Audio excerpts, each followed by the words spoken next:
आज हम लोग श्लोक नंबर 69 से शुरू कर रहे हैं। और 69 हो चुका है, 70 से हम लोग शुरू करेंगे। Kamlesh aunty, I don't know if you want to recap और आई कैन आस्क।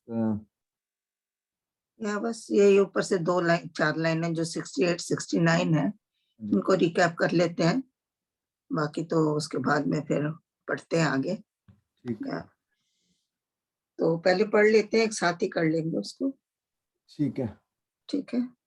हाँ जी। विश्व नियंता ईश को जान करता कहलाए, फल आशा को छोड़कर निष्कामी हो जाए। ये सांख्य का मत कहा, तत्व भेद पहचान, आत्मा देह विवेचना, सांख्य ज्ञान विधान। हाँ जी, ऊपर की 4 लाइनें भी मैं ऐसे पढ़ती हूँ। भक्त भले भगवान के भ्रम भ्रांति को त्याग।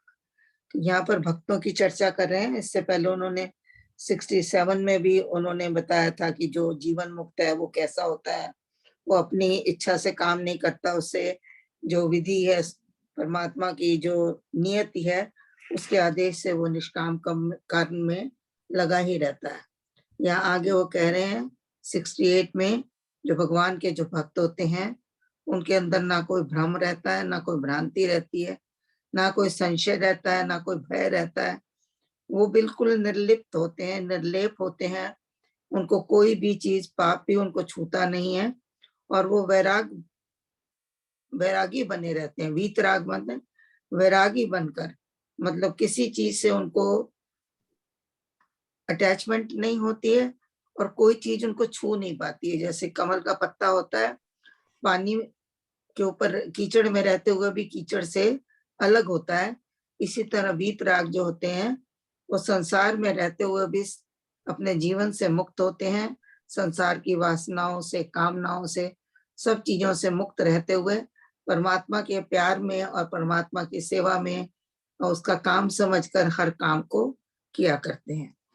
उनके कर्म कलाप में पातक दोष ना आए, ये भी बोला गया है कि उनका जो भी कर्म होता है उसमें कोई दोष नहीं है, उसमें कोई पाप भी नहीं होता। उनके सारे कर्म कलाप जो है वो बिल्कुल शुद्ध माने जाते हैं, प्योर माने जाते हैं। चाहे वो कुछ ऐसा भी काम करते हैं जो कि दुनिया की दृष्टि में ऐसे लगे ये ठीक नहीं है, लेकिन वो कर्म जो होता है, क्योंकि वो एक निमित्त बन के और परमात्मा के आदेश में को पालन करते हुए कर्म कर रहे हैं और परमात्मा की धुन में ही लगे हुए हैं, परमात्मा के भजन में लीन रहते हैं, ऐसे कर्म जो भी कर्म करते हैं, वो चाहे देखने में आप हमको गलत लगे, लेकिन वो कर्म जो है उनको पाप नहीं लगाते हैं, वो बिल्कुल निष्काम होते हैं, और वो जो भक्त जन है वो सदा निर्लेप रहते हैं। आगे करते हैं इसको 70वां। विश्व नियंता ईश को जान करता कहलाए। वो क्या, ऐसे भक्त क्या होते हैं? ईश्वर को ही विश्व का पालन करने वाला, विश्व को बनाने वाला, विश्व को धारण करने वाला, विश्व के सारे नियमों को बनाने वाला, ऐसा ही उसको कर्ता जानते हैं, स्वयं को कर्ता कभी नहीं मानते। वो चाहे कोई भी कर्म करते रहे, हर कर्म के पीछे वो यही जानते हैं कि करने वाला कोई और है, मैं तो एक निमित्त बना हुआ हूँ, और उसी निमित्त पन में ही रहकर वो अपना सारा काम करते हैं। विश्व नियंता ईश को जान कर्ता कहलाए, उसी को कर्ता समझते हैं, उसी को कर्ता कहते हैं, और अपने किसी भी कर्म की फल आशा नहीं रखते हैं। उन सबको छोड़कर वो एकदम निष्कामी हो जाते हैं। निष्कामी मतलब कोई कामना उनके अंदर नहीं रहती है, और वो सेवा भाव में लगे रहते हैं। जब निष्कामी होते हैं, कोई उनके अंदर कामना नहीं, ना कोई फल की इच्छा होती है, ना वो कर्म करते हैं तो कोई उनके अंदर कोई भाव नहीं होता है कि मैं इस कर्म को कर रहा हूं तो इसका मुझे फल मिलना ही चाहिए। इस चीज को वो कभी भी अपने मन के अंदर नहीं रखते हैं। आगे ये है, ये सांख्य का मत कहा, तत्व भेद पहचान। इस लाइन को समझना है। ये सांख्य हम लोग जो वक्त ने इसमें गीता के भी 2nd अध्याय जो है उसमें भी सांख्य योग आता है। तो यहाँ वेदों का ये जो गीता सार पढ़ रहे हैं या यहाँ भी सांख्य का ही चर्चा हो रही है। तो समझना ये कि सांख्य है क्या। सांख्य ये है कि पहले तो सब चीजों की ये आपको ये एक ज्ञान योग है। इसमें सारा पूरा का पूरा ज्ञान भरा हुआ है और वो आपको गिनती कर करके गणना कर करके कि ये भी ये नहीं है, ये भी आत्मा नहीं है, ये भी ये नहीं है, हम कुछ और हैं। इस तरह से वो आपको अंत में उस तत्व तक पहुंचा देते हैं। और तत्व क्या है? आत्मा। कैसे सांख्य काम करता है देखिए, शरीर से शुरू करके उन्होंने आपको गीता में शरीर से शुरू किया कि हमारा शरीर पहले बना, ये क्या है? अन्नमय कोश है। इस तरह शरीर के अंदर क्या क्या चीजें हैं, 5 प्राण हैं, इंद्रियां हैं, ज्ञान इंद्रियां हैं, मन है, बुद्धि है। फिर ये सारी चीजें उन्होंने कहीं शरीर के अंदर है।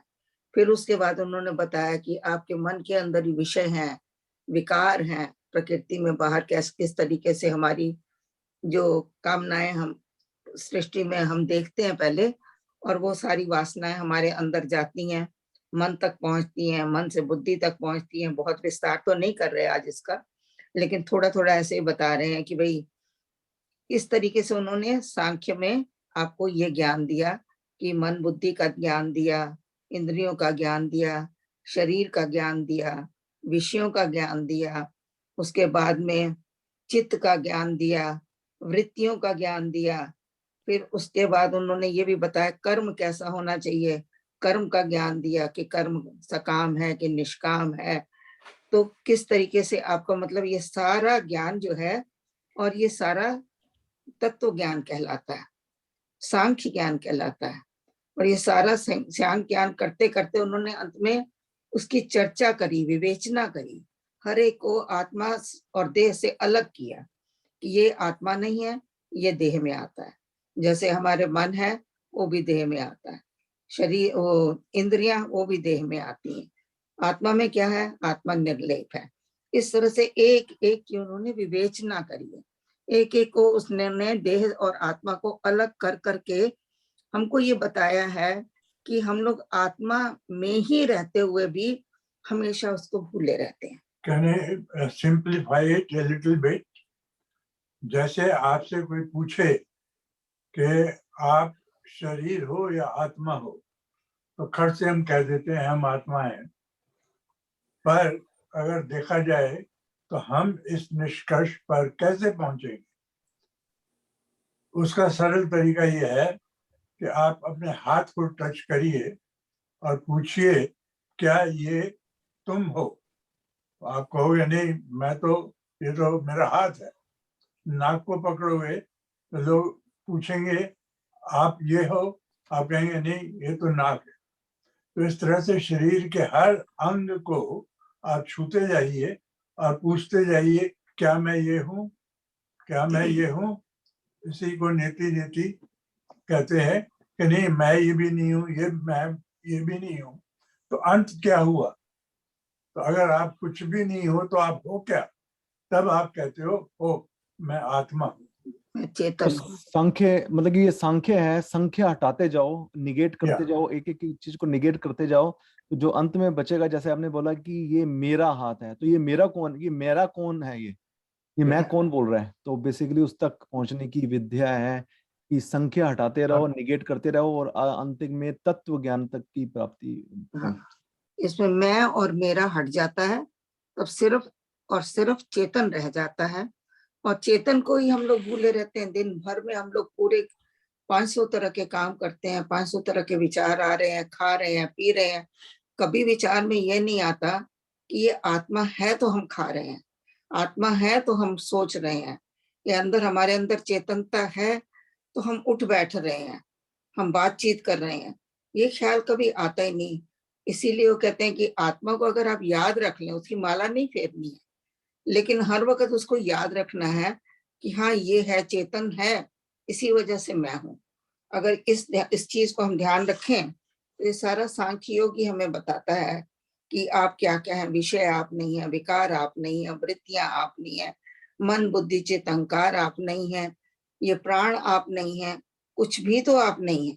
तो इन सबको अगर आप हटाते ही जाएं, एक एक करके गणना करते जाएं, और अंत में आप एक निष्कर्ष पर पहुंच जाएंगे जहां आप कहोगे हाँ मैं यही हूँ और मैं यही हूँ। उसी को लोग कहते हैं अहम ब्रह्मास्मि, और बाकी जो भी शिवोहम शिवोहम भी कहते हैं, कई कुछ इसको कहते हैं, तत्वमसि भी कहते हैं।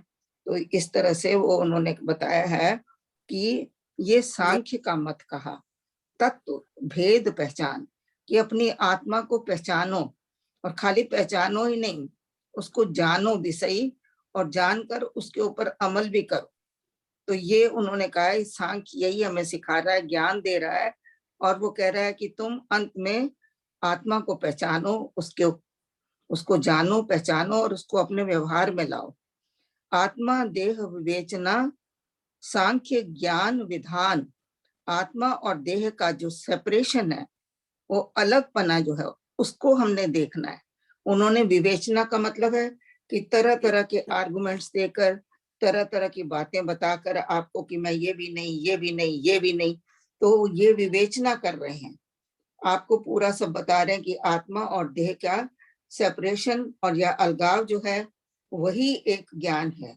इसी को ग्रंथि तोड़ना कहते हैं। जब आपको आत्मा और देह का अलग अलग भान होने लगता है तो ग्रंथि टूट जाती। जैसे स्वामी जी ने लिखा है, टूटे ग्रंथि अविद्या टूटे भारी, राम लीला की खिले फुलवारी। तब आपको जैसे ही आत्मा का ज्ञान होता है तो परमात्मा के सारे रहस्य हमारे ऊपर प्रकट होने लग जाते हैं कि कैसे प्रकृति परमात्मा ने बनाई, कैसे उसके नियम काम कर रहे हैं, कैसे आपका ये पांचों तत्व काम करते हैं। एक एक भेद जो है वो आपके ऊपर खुलना शुरू हो जाता है। इसी को कहते हैं राम लीला की खिले फुलवारी। तो जिस तरह से बगीचे के सारे फूल खिल जाते हैं तो एक बहार आ जाती है, इसी तरह जिस तरह हमको आत्मा का ज्ञान हो जाता है तो हमारे ऊपर ऐसी कृपा होती है कि हमें परमात्मा के सारे रहस्यों का ज्ञान होना शुरू हो जाता है और हमारा जीवन जो है वो कृतार्थ हो जाता है।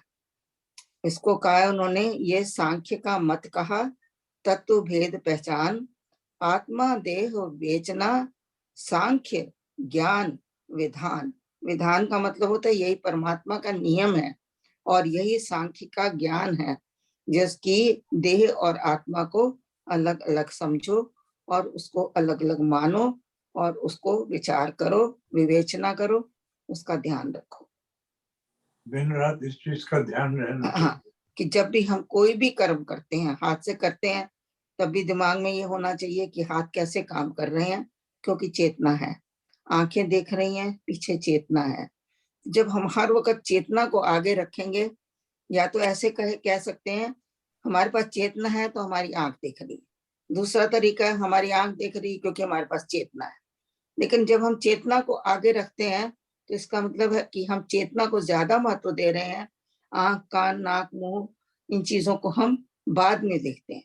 और जब हम कहते हैं नहीं जी हमारी आंख देख रही क्योंकि पीछे चेतना है, तो आंख पहले आ गई, चेतना बाद में आई।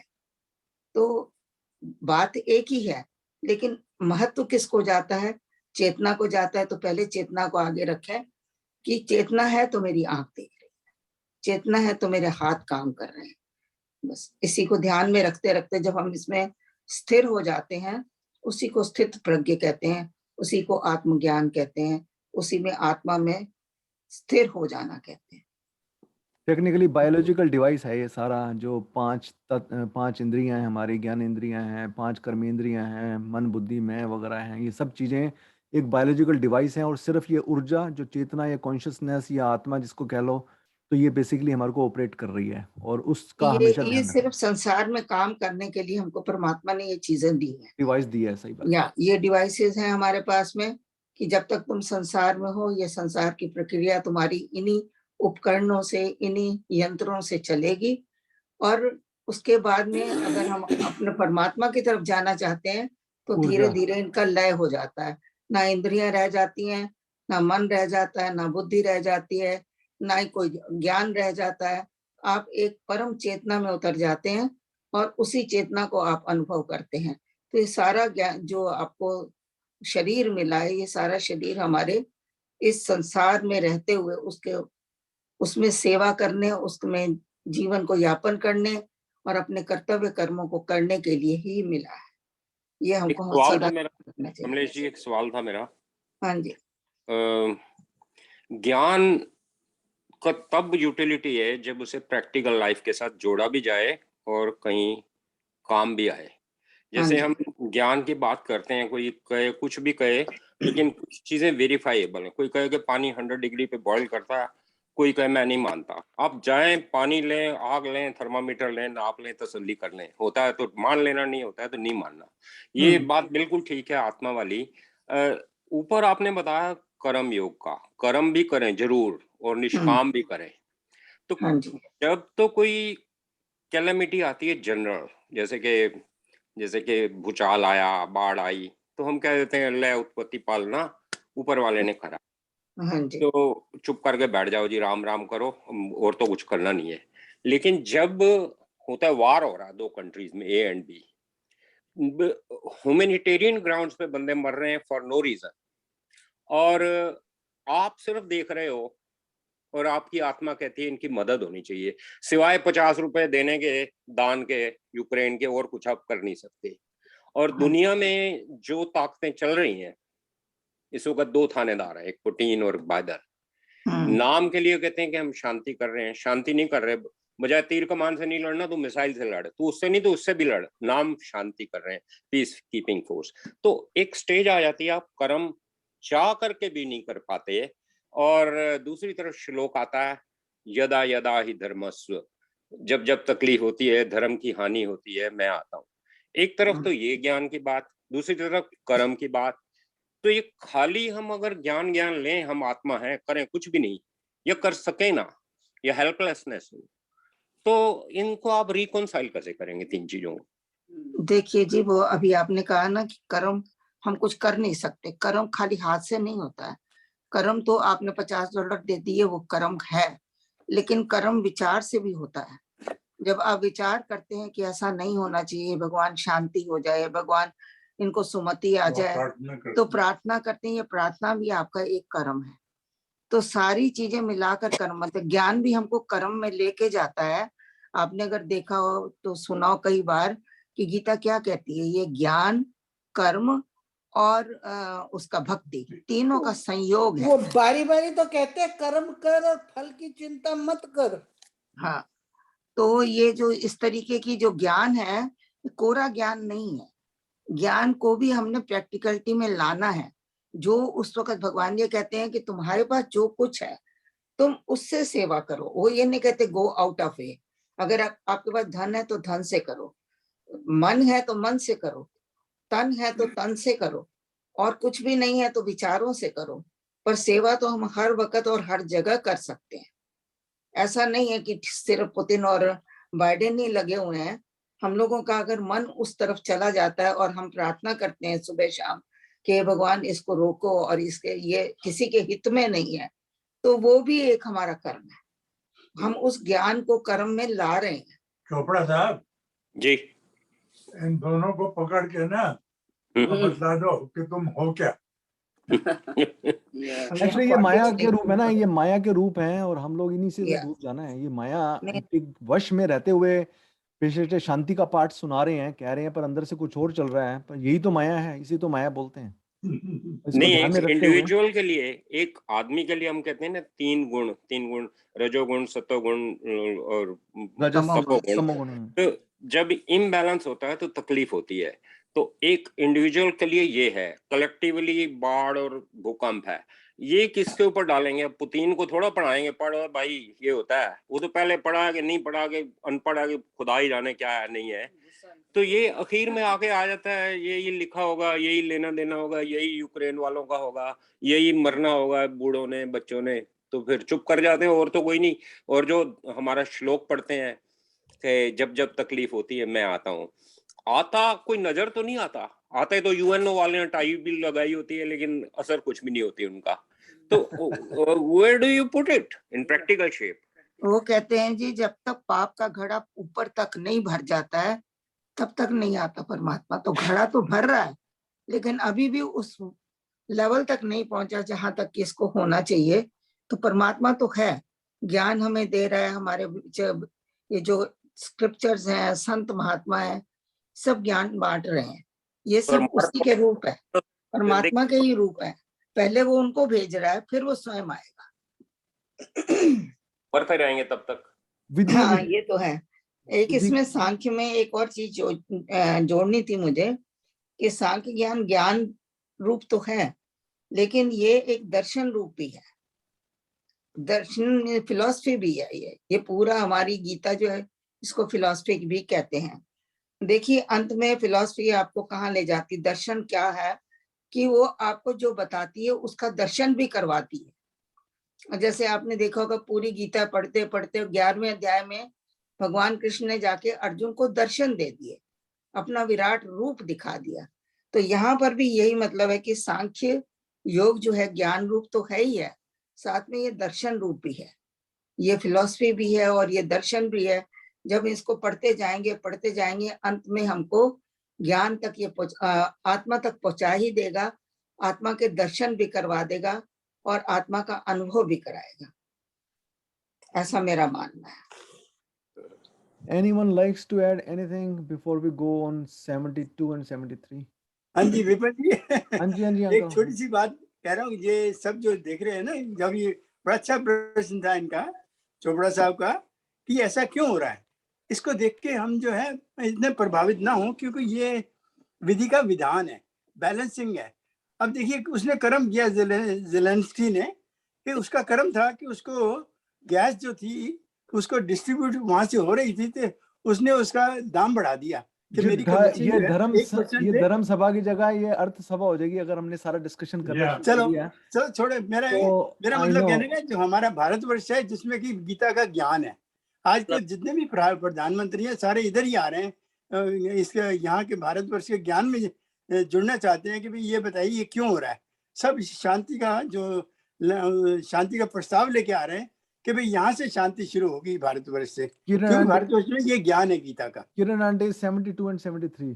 हाँ तो जी, ये तय कौन करता है कि क्या है ये? भगवान ही तय करते हैं। भगवान क्या करते हैं, विधि का विधान। किरण आंटी 72 हाँ जी, 73 प्लीज। ओके। प्रकृति तथा पुरुष का करे विवेक विचार, आत्मा को लख लीजिए सांख्य ज्ञान सुसार। कर्म योग का पंथ जो जानिए बुद्धि योग, दर्शक आत्म तत्व का हरता सारे रोग। हाँ जी, कमलेश आंटी। हाँ जी। प्रकृति तथा पुरुष का करे विवेक विचार, तो यहाँ पर वो आगे थोड़ा सा ये बढ़ा के बता रहे हैं कि प्रकृति और पुरुष, हमको समझना चाहिए प्रकृति क्या है और पुरुष क्या है।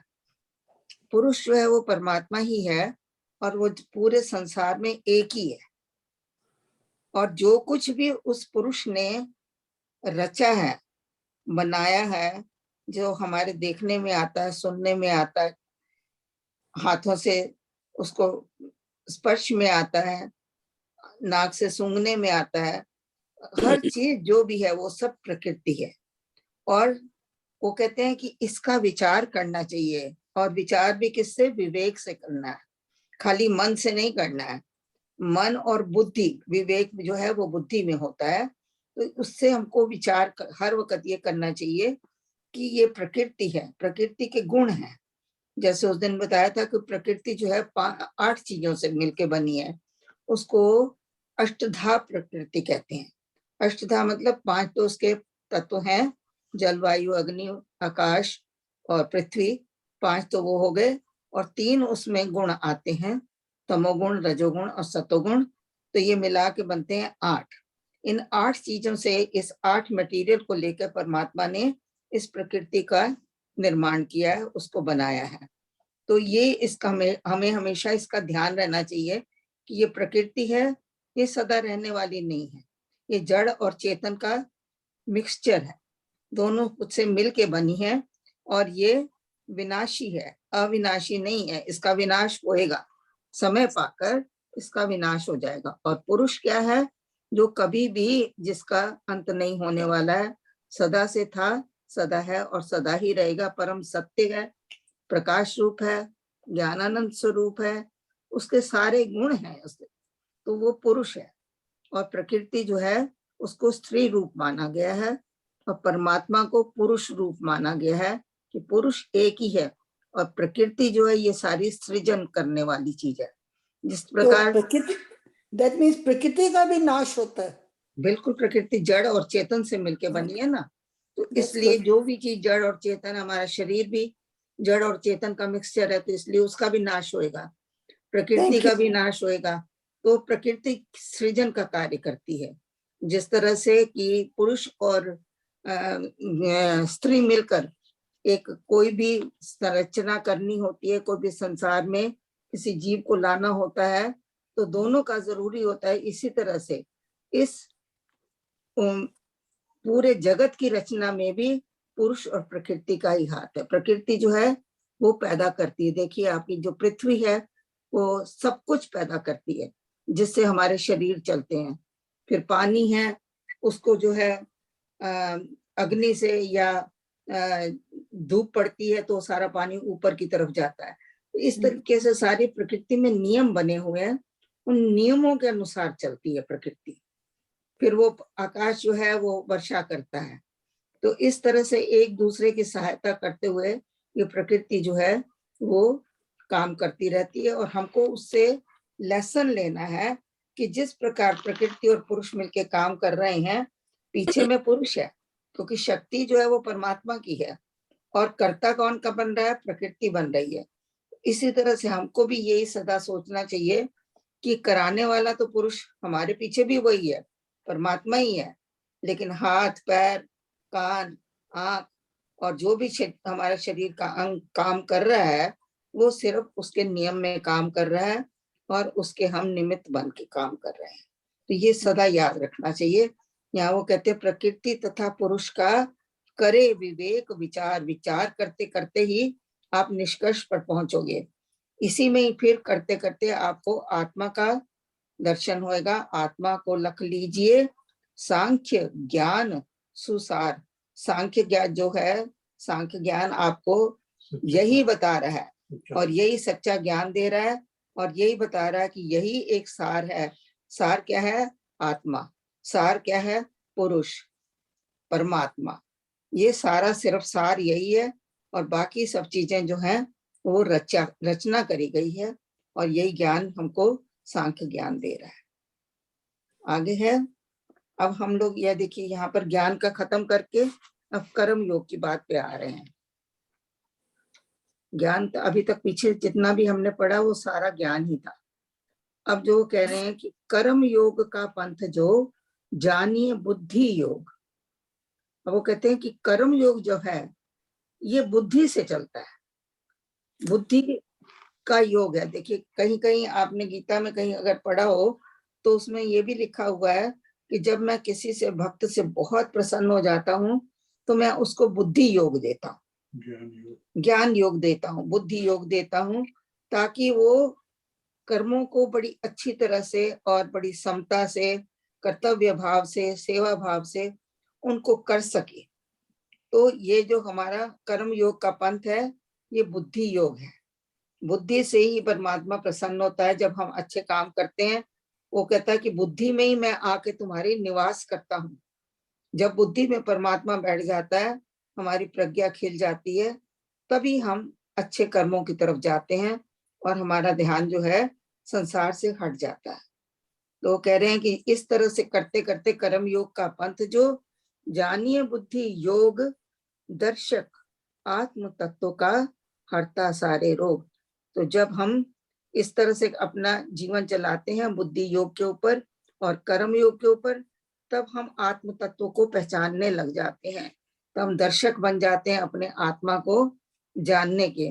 आत्मा को जानने के लिए हम फिर जब इस पथ में आरूढ़ हो जाते हैं, दृढ़ हो जाते हैं, तो वो हमारे मानसिक, शारीरिक, प्राकृतिक सारे रोगों को हर लेता है। कैसे हरता है? उस वक्त वो सोचता है कि ये शरीर जो है ये मेरा नहीं है, ये जो रोग है ये सारे शरीर में है। दूसरा मानसिक रोग है वो मेरे मन में है, मैं भी मन नहीं हूँ ना मैं शरीर हूँ, और जो मैं आत्मा प्रकृति कर रही है उसमें मेरा कोई हाथ नहीं है, मैं उसमें कुछ कर ही नहीं सकता, ये सब ऊपर वाले के हाथ में है। जैसे बोला है कि वही एक नियंता है, वही एक विधान है उसका। तो इन सब चीजों को और इसमें मानते एक, हुए वो एक चीज का आंटी ध्यान रखना चाहिए, कहीं ऐसा करके हम लोग ये ना पीछे छूट जाए, हम प्रयत्न ही ना करें कि हाँ भाई ये वो जो कर रहा है वो कर रहा है, तो मैं अपने आप को वो शरीर को ठीक ही नहीं करूं। तो अपने अगर नहीं, आदमी विपिन की एक चीज यहाँ देखिए, सबसे पहले उन्होंने लिखा कर्म योग का पंथ, जो इसका मतलब कर्म तो करना ही है।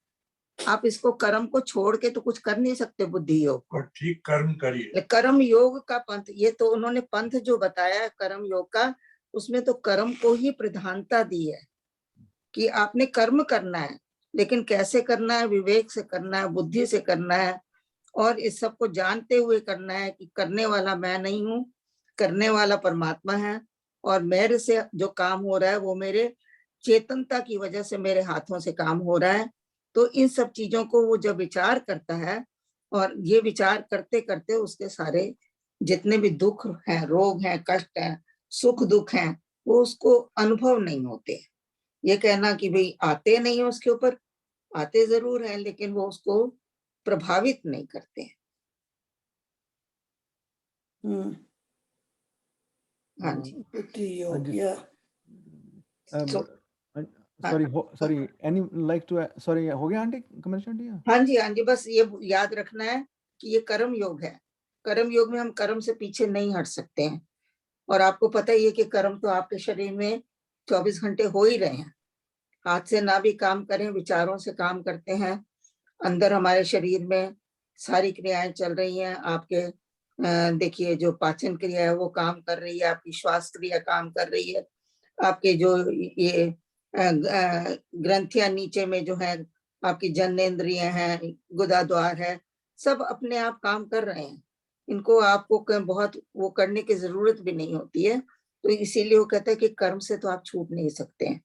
तो बाहर के कर्मों को भी आप करिए, यज्ञ मान के करिए, परमात्मा का नियम में करिए, और अपने बुद्धि के और से विवेक से करिए।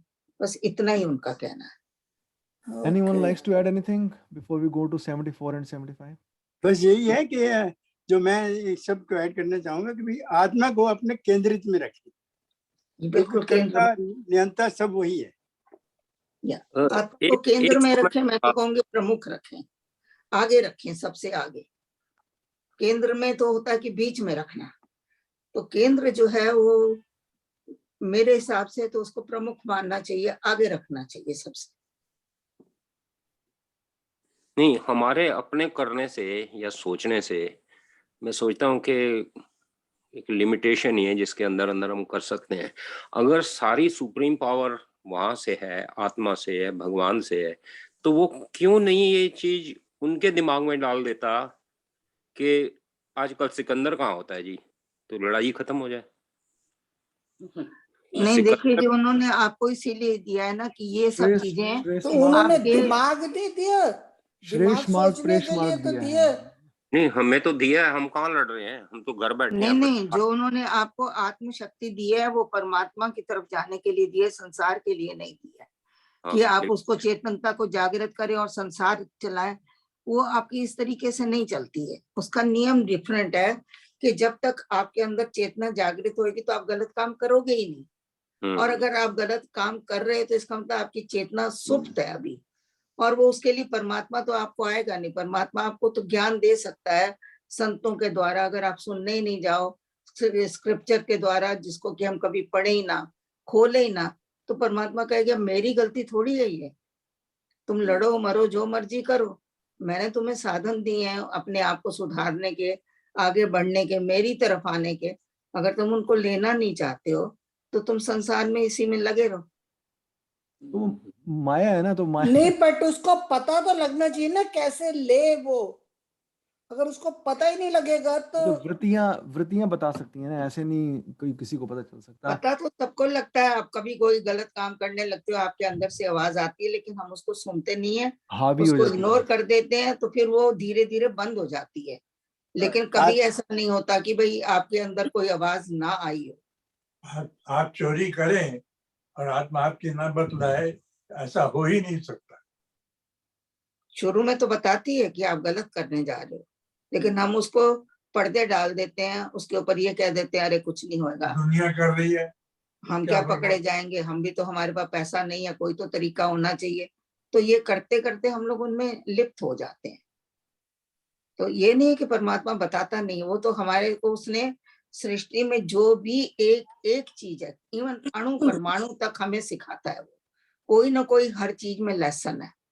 एक चींटी भी हमको सिखाती है कि तुम परिश्रम करो, तुम कभी भी अपने आप को इतना छोटा मत समझो कि मैं कुछ कर नहीं सकता। तो एक एक चीज हमको सृष्टि की सिखाने के लिए परमात्मा ने बनाई। हर सृष्टि की चीज में लेसन है।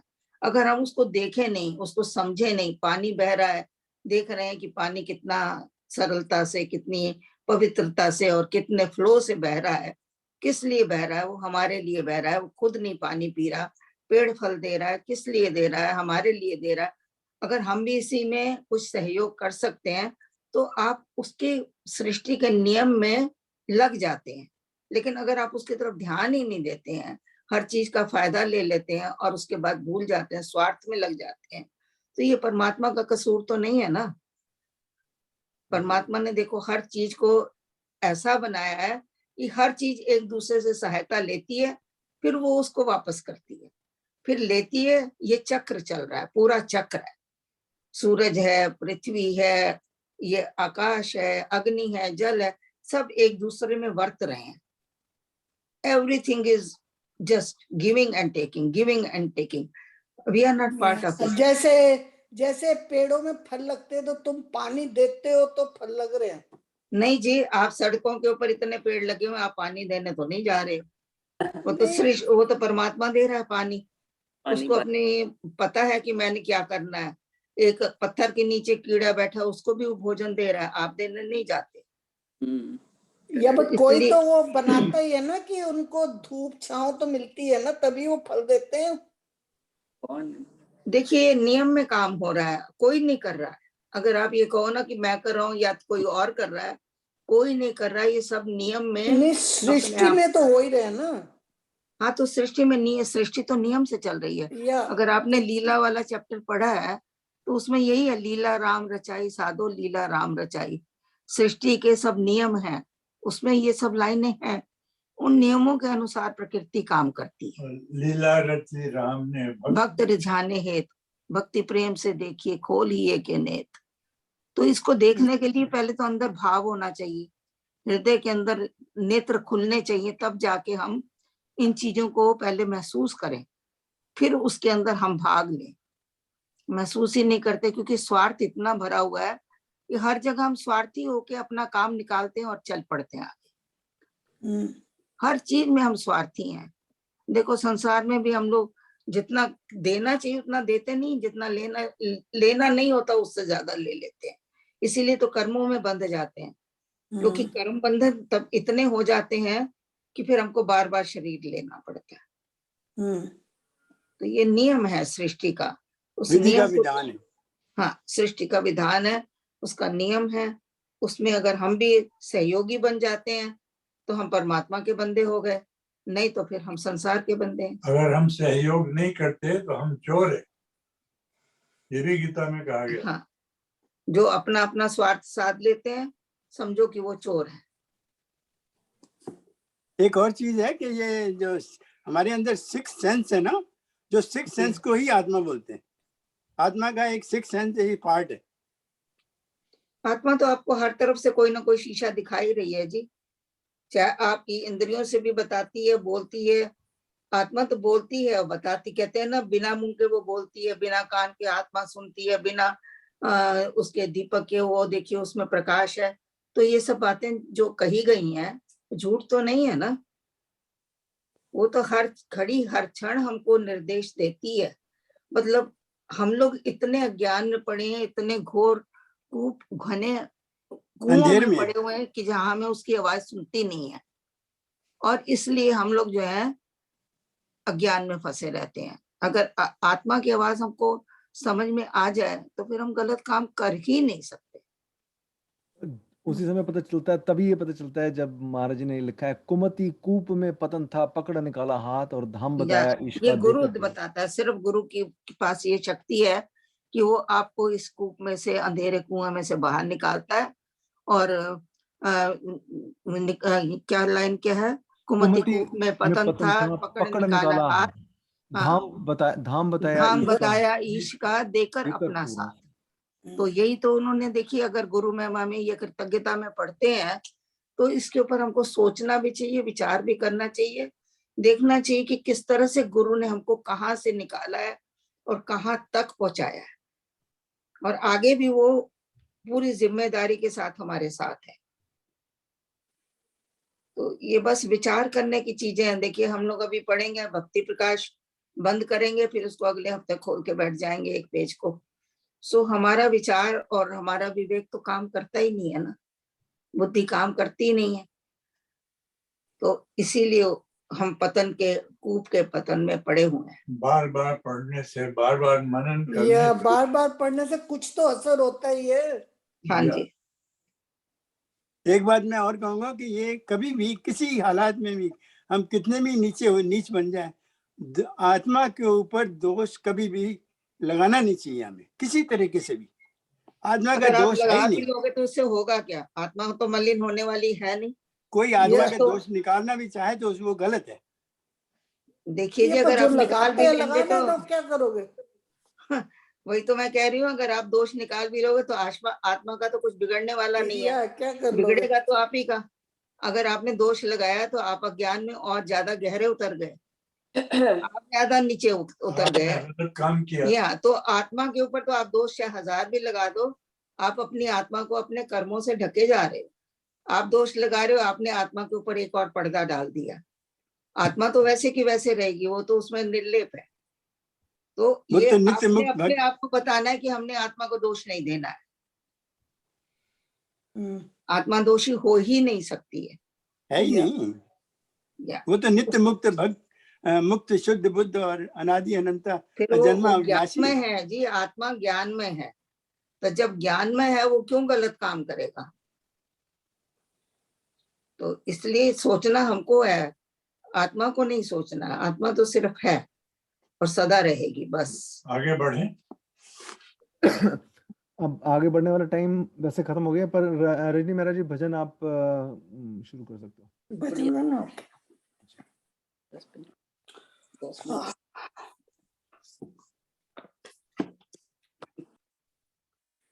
दुख भंजन, दुख भंजन मेरे, दुख भंजन श्री राम जी, शरण में आए हैं हम तिहारी, दीजो अपना नाम जी, दीजो अपना नाम जी। दुख भंजन, दुख भंजन मेरे, दुख भंजन श्री राम जी, शरण में आए हैं हम तिहारी, दीजो अपना नाम जी, दीजो अपना नाम जी। हनुमान जी कहे प्रभु को, दुखी वही कहलाता है। हनुमान जी कहे प्रभु को, दुखी वही कहलाता है। सेवा सिमरन भूल जो जग में, भटक भटक मर जाता है। भूल न जाए तुझे कभी हम, कर सभी शुभ काम जी, शरण में आए हैं हम तिहारी, दीजो अपना नाम जी, दीजो अपना नाम जी। दुख भंजन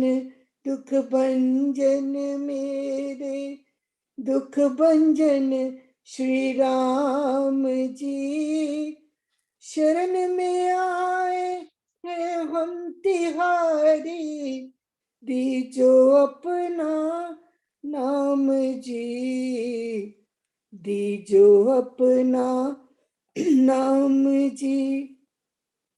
कहे नानक हम बोले वाणी, प्यार जो तेरा मिल जाए, वस्तु करें हम वही समर्पित, धाम जो तेरा मिल जाए। अमृत वेला मन को अर्पित, करे बड़ाई नाम की, शरण में आए हैं हम तिहारी, दीजो अपना नाम जी, दीजो अपना नाम जी।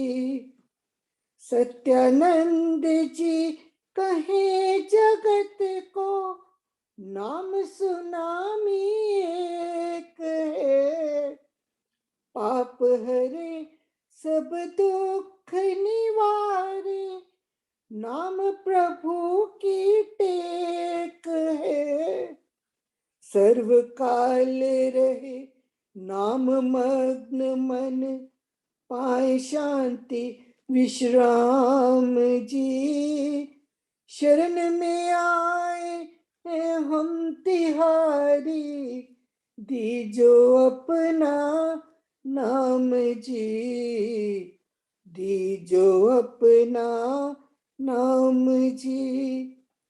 राम भक्त है वही जगत में, राम नाम ले सारे जो, राम भक्त है वही जगत में, राम नाम ले सारे जो, तन मन धन सब करे समर्पित, करे राम की कार्य जो, एक नाम में ही स्थिर होकर लखे सुलीला राम की, शरण में आए हैं हम तिहारी, दीजो अपना नाम जी, दीजो अपना नाम जी। दुख भंजन मेरे दुख भंजन श्री राम जी, शरण में आए हैं हम तिहारी, दीजो अपना नाम जी, दीजो अपना नाम जी। दुख भंजन मेरे। जय श्री राम। छोड़ झमेला झूठे जग का, कह गए